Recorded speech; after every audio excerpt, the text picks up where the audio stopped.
This week in Ghostbusters franchise returns with the new movie Ghostbusters Afterlife. Is it as good as the original or is it as bad as the 2016 remake? Find out here. Ready in five, four, three, two, one, and set, mark, action.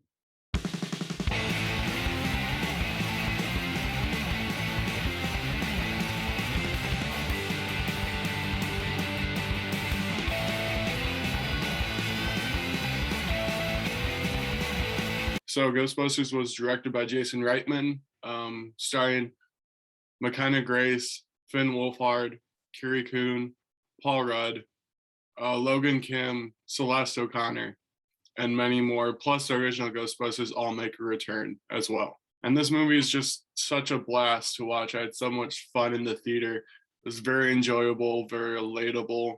You really get attached to these characters, and you just love seeing them on this journey and what they're going through and their growth throughout the movie, just as you connect with them and share stories with them. And McKenna Grace's character is very likable. She's an awkward little girl who tells these weird jokes that I find funny and hilarious and just dry humor.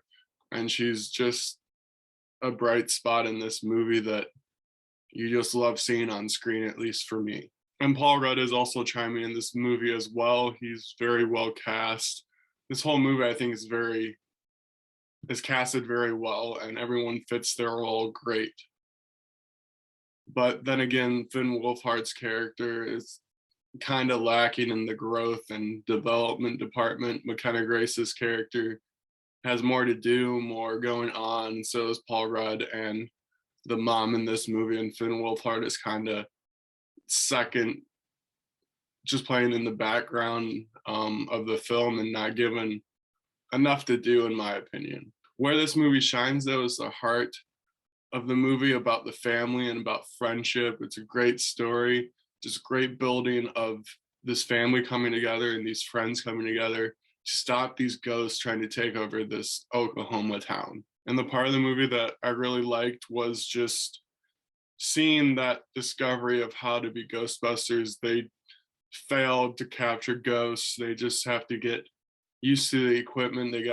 You see the progression they go through to end up defeating the end villain at the end of the movie.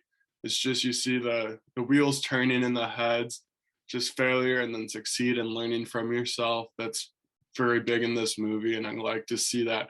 It would have been strange if the kids just picked up these I forget what they're called, proton rays or whatever that they use, and then they're just perfect at it. They can just capture ghosts easily, but that's not the case here. They got to actually go through the struggle of finding these technology that they're not aware of and then just learning from it.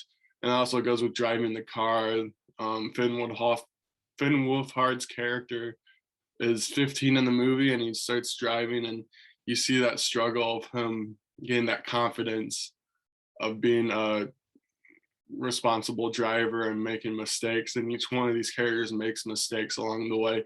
And like I said in the intro, all the other Ghostbusters make a return here.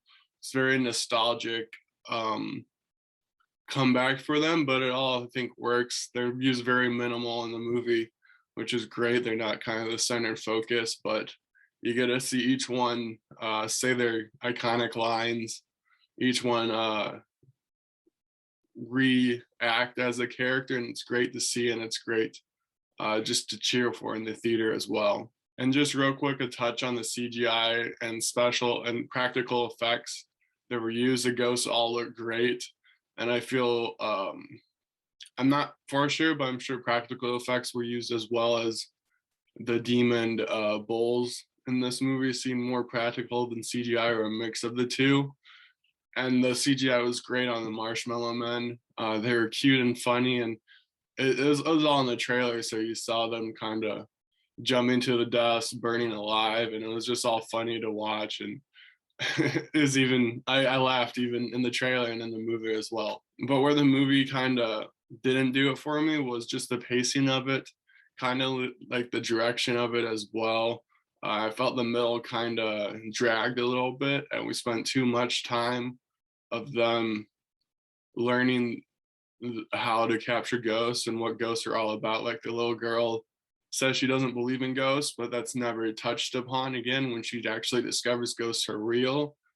And because of that, the end did feel a little rushed, and it felt like they just went 2 times the pace of the movie was going just to wrap things up and get things to the end of the movie and get that nostalgic characters back.